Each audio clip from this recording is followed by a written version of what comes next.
Formula ఈ రేస్లో quid pro quo అట. హెచ్ఎండిఏకి 75 కోట్ల నష్టం వచ్చిందట. ఎఫ్ఈఓకి 46 కోట్ల లాభం వచ్చిందట. హెచ్ఎండిఏనేమో నష్టపోయింది మనది, ఎఫ్ఈఓనేమో ఈ ఫార్ములా ఆపరేషన్స్ ఉంది కదా వంది లండన్ కంపెనీ, అది మాత్రం లాభపడ్డదట. ఏస్ నెక్స్ట్ జెన్ పైన భారాన్ని తప్పించినందుకు బీఆర్ఎస్కు 44 కోట్లు ఇచ్చారట. ఏస్ నెక్స్ట్ జెన్ అనే కంపెనీ ఏమంది, గ్రీన్కో అనే కంపెనీ, వన్ చైల్డ్ కంపెనీ, అది అనిల్ కుమార్, గ్రీన్కో అనిల్ అంటారు. ఆ గ్రీన్కో అనిల్కి సంబంధించిన కంపెనీ వాళ్ళకి పడే ఆ భారాన్ని తప్పించడానికి 44 కోట్లు ఇచ్చారన్నది ఒక ఆరోపణ. కేటీఆర్ ప్రాసిక్యూషన్కు అనుమతి కోరుతూ ప్రభుత్వానికి ఏసీబీ లేఖ రాసింది. ఆయన ప్రాసిక్యూట్ చేయాలి అని, ఎందుకంటే ఆయన ఎమ్మెల్యే, మాజీ మంత్రి ఇవన్నీ ఉన్నాయి కాబట్టి. సో ప్రభుత్వానికి లెటర్ రాసిందట ఏసీబీ. మరి ఇప్పుడు గవర్నమెంట్ నిర్ణయం తీసుకోవాలి, రేవంత్ రెడ్డి నిర్ణయం తీసుకోవాలి. ఏసీబీ కూడా ముఖ్యమంత్రి అంటే హోమ్ మినిస్టర్, ముఖ్యమంత్రి హ్యాండ్ ఓవర్లోనే పనిచేస్తుంది. ఫార్ములా ఈ రేస్ వ్యవహారంలో క్విడ్ ప్రోకో అంటే ఏంది, నేను నీకు ఇది ఇస్తా, నువ్వు నాకు ఇది, నీకింత నాకింత అన్నది క్విడ్ ప్రోకో కోణం ఉన్నట్లు ఏసీబీ నిర్ధారణకు వచ్చింది. 9 నెలల దర్యాప్తు క్రమంలో ఈ విషయాన్ని గుర్తించింది. హైదరాబాద్లో ఈ రేస్ నిర్వహణ క్రమంలో హెచ్ఎండిఏకి 75 కోట్ల 88 లక్షల నష్టం వాటిల్లగా ఫార్ములా ఈ ఆపరేషన్స్ అనే సంస్థ 46 కోట్లు లబ్ధి పొందినట్టు ఏసీబీ అంచనా వేసింది. ఈ నేపథ్యంలో క్విడ్ ప్రోకో కింద 44 కోట్ల విలువైన ఎలక్టోరల్ బాండ్లు బీఆర్ఎస్కు సమకూరినట్లుగా ఏసీబీ ఆరోపిస్తున్నది. అంతే కదా, ఈ కార్ రేసింగ్ సమయంలోనే ఏస్ నెక్స్ట్ జెన్ అనే ఈ కంపెనీ బీఆర్ఎస్కి 44 కోట్ల ఎలక్టోరల్ బాండ్స్ ఇచ్చింది. అఫీషియల్గానే ఇచ్చింది. ఎందుకు ఇచ్చింది, ఈ ఫార్ములా కార్ రేసింగ్ దాంట్లో వీళ్ళకి లాభం చేస్తున్నారు కాబట్టి ఇచ్చింది. సేమ్ థింగ్ కైటెక్స్ అనే సంస్థ ఇక్కడ వరంగల్ టెక్స్టైల్ పార్క్ సంబంధించి అక్కడ వాళ్ళకి భూములు కేటాయించడంతో వాడు పార్టీ ఫండ్ కింద 25 కోట్లు 30 కోట్లు బీఆర్ఎస్ పార్టీకి ఇచ్చిండు. సేమ్ అట్లనే మెగా కృష్ణారెడ్డి అన్ని పార్టీలకి ఎలక్టోరల్ బాండ్స్ ఇచ్చిండు. ఎందుకు ఇచ్చిండు, అందరూ ఆయన దోపిడీకి సహకరించారు కాబట్టి. ఇది క్విడ్ ప్రోకో. ఈ నేపథ్యంలో కేటీఆర్తో పాటు నిందితులపైన అభియోగాల నమోదుకు అనుమతి ఇవ్వాలని కోరుతూ మంగళవారం ఏసీబీ అధికారులు ప్రభుత్వానికి లేఖ రాశారు. విశ్వసనీయ సమాచారం ప్రకారం ఏసీబీ నివేదికలోని అంశాలు ఇట్లా ఉన్నాయి. ఏంటది, యూకే చట్టాల ప్రకారం నమోదైన ఫార్ములా ఈ ఆపరేషన్స్ ఎఫ్ఈఓ సంస్థ హైదరాబాద్లో ఫార్ములా ఈ రేస్ 9 నుంచి 12 సీజన్లను నిర్వహించాలని నిర్ణయించింది. ఈ మేరకు ఏస్ నెక్స్ట్ జెన్ అనే ప్రైవేట్ లిమిటెడ్ పురపాలక పరిపాలన పట్టణాభివృద్ధి శాఖతో 2022 అక్టోబర్ 25వ తేదీన ఒక త్రైపాక్షిక ఒప్పందం కుదుర్చుకుంది. ఎవరెవరు, ఏస్ నెక్స్ట్ జెన్ అనే కంపెనీ, హెచ్ఎండిఏ. ఓకే, హెచ్ఎండిఏ ఏం చేస్తుంది, ఇక్కడ ఈ ఏర్పాట్లు చూస్తుంది, ఇక్కడ ఏమేం చేయాలో ఏంటి అన్నది. అయితే ఈ ప్రకారం ఈవెంట్ నిర్వహణకు అయ్యే ఖర్చు స్పాన్సర్ ఎవరైతే ఉన్నారో ఏస్ నెక్స్ట్ జెన్ అనే కంపెనీ భరించాలి.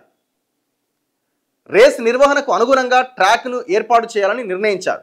ఈ మేరకు 2023 ఫిబ్రవరి 11వ తేదీన జరిగిన సీజన్ 9 ఈవెంట్ కోసం ఎంఏయుడి తరపున హెచ్ఎండిఏ 12 కోట్లు ఖర్చు పెట్టింది. రేస్ నిర్వహణ ఖర్చును స్పాన్సర్ భరించారు. తర్వాత ఎఫ్ఈఓ స్పాన్సర్ మధ్య విభేదాలు రావడంతో సీజన్ 10 నిర్వహణకు, అంటే ఎవరెవరికి స్పాన్సర్ ఎవరు, ఏస్ నెక్స్ట్ జెన్ అనే కంపెనీకి, వాళ్ళు లండన్లో ఉన్న ఎఫ్ఈఓ అనే సంస్థకి, ఇద్దరి మధ్య తేడాలు వచ్చినాయి. దీంతో ఏమైంది, వాడు ఆ స్పాన్సర్ ఎగిరిపోవడంతో సీజన్ 10 నిర్వహణకు ఆటంకాలు వచ్చినాయి. దాంతో రుసుము చెల్లింపులకు స్పాన్సర్ చేతులెత్తేయడంతో దాన్ని ప్రభుత్వమే చెల్లించే అవకాశాలపైన చర్చించారు. 2023 సెప్టెంబర్ 27వ తేదీన హెచ్ఎండిఏ కమిషనర్ హోదాలో అరవింద్ కుమార్ అప్పటి మున్సిపల్ శాఖ మంత్రి కేటీఆర్కు ప్రతిపాదన పంపించారు. ఏస్ నెక్స్ట్ జెన్కు బదులుగా హెచ్ఎండిఏనే ప్రమోటర్గా, హోస్ట్ సిటీగా వ్యవహరించాలి అనే ప్రతిపాదనను కేటీఆర్ ఆమోదించారు. అంటే ఆడు ఏస్ నెక్స్ట్ జెన్ అనే కంపెనీ వాడు ఎగిరిపోయిండు, హెచ్ఎండిఏనే ఆ బాధ్యతలు తీసుకున్నది. ఈ క్రమంలో హెచ్ఎండిఏ నిధుల నుంచి మొత్తం 54 కోట్ల 88 లక్షలు చెల్లించారు. 10 కోట్ల కన్నా ఎక్కువ చెల్లించాల్సి వచ్చినప్పుడు తప్పనిసరిగా ఆర్థిక శాఖ అనుమతి తీసుకోవాల్సి ఉన్నప్పటికీ అలా జరగలే. ఫైనాన్స్ మినిస్ట్రీ యొక్క క్యాబినెట్ అప్రూవల్ తీసుకుని ఆ డబ్బులు చెల్లించాలి. హెచ్ఎండిఏకి కేవలం 2 కోట్ల వరకు మాత్రమే ఏవైనా డబ్బులు ఇవ్వడానికో అవకాశం ఉంటుంది. అండ్ దట్టు అది పూర్తిగా ఎలక్షన్ కోడ్ అమల్లో ఉన్న సమయం, క్యాబినెట్ అప్రూవల్ లేదు, ఫైనాన్స్ మినిస్ట్రీకి తెలియదు. ఫైనాన్స్ మినిస్టర్ ఎవరు అన్నాడు, ఆయన బావ హరీష్ రావే. సో తెలవకుండా నోటి మాటతోని 54 కోట్ల 88 లక్షల రూపాయలు అవతల కంపెనీకి పంపించేశారు. అది కూడా ఏ కంపెనీ, విదేశీ కంపెనీ, ఎఫ్ఈఓ అనే లండన్ యూకేలో ఉన్న కంపెనీకి చెల్లించారు. ఇక్కడ రిజర్వ్ బ్యాంక్ ఆఫ్ నిబంధనలను కూడా వీళ్ళు పాటించలే. 2 విడతల చెల్లింపుల అనంతరం ఎఫ్ఈఓ ఎంఏయుడిల మధ్య 2023 అక్టోబర్ 30వ తేదీన కొత్త ఒప్పందం కుదిరింది.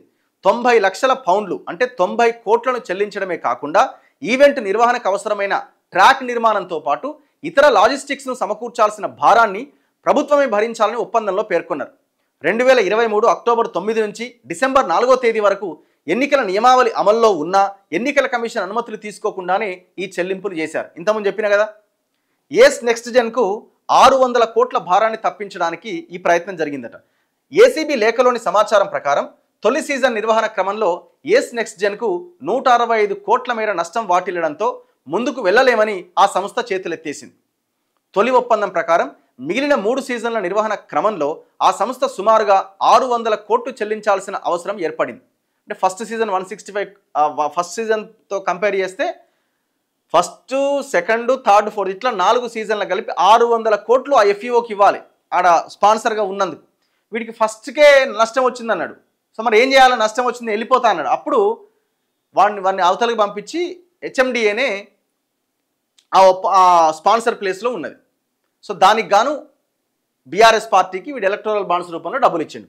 ఆ సంస్థకు ఈ భారాన్ని తప్పించేందుకే కేటీఆర్ ప్రణాళిక రచించారని, దీంతో ప్రభుత్వం పైన సుమారు 600 కోట్ల భారం పడిందని ఏసీబీ పేర్కొన్నది. ఇప్పుడు ఇది ఏడు దాకా వచ్చింది కేసు అంటే మరి చూడాలి ఇది అయిందా కాదా, ఏడు దాకా పోదు. ఎందుకంటే ఆ ఏస్ నెక్స్ట్ జెన్ అనే కంపెనీ గ్రీన్కో అంది. గ్రీన్కో అనిల్ ఇప్పుడున్న ప్రభుత్వం పెద్దలతో కూడా చట్టాపట్టాలు వేసుకొని తిరుగుతున్నాడు. మనం 10007 సర్వే నెంబర్ చూసినాం కదా, అక్కడ ఈ గ్రీన్కో అనిలే ఎంటర్ అయినాడు. సో దాన్ని క్లియర్ చేసుకోవడానికి, దీన్ని క్లియర్ చేసుకోవడానికి రకరకాల ప్రయత్నాలు చేస్తున్నాడు. చూడాలి మరి ఏమైంది అన్నది.